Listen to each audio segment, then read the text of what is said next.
The truth is, hindi pa rin buo ang tiwala ko sa'yo.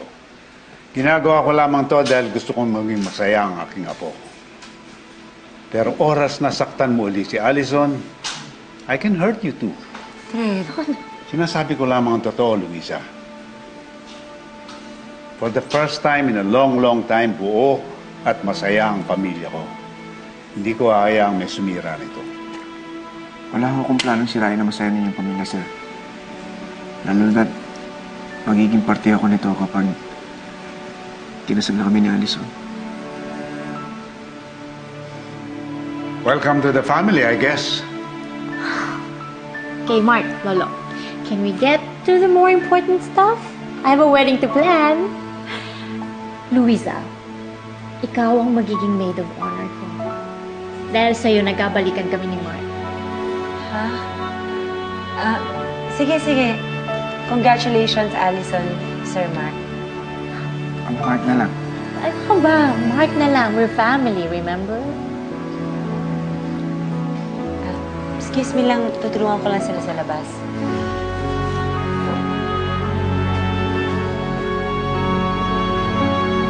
Let's go.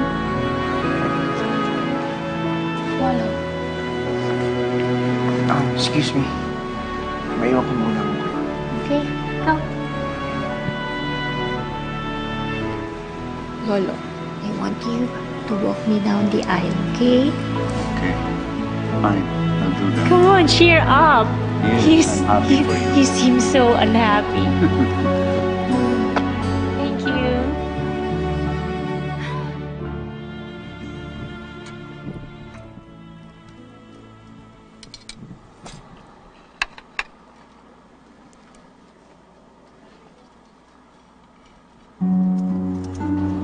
Luisa, Mark? Asan si Allison? kausap ang lolo niya tungkol sa kasal.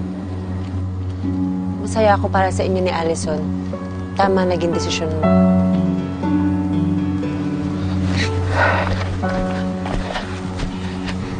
Hey, guy. Luisa. Is there a problem?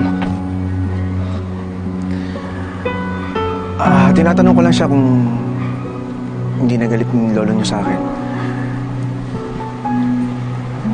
Excuse me.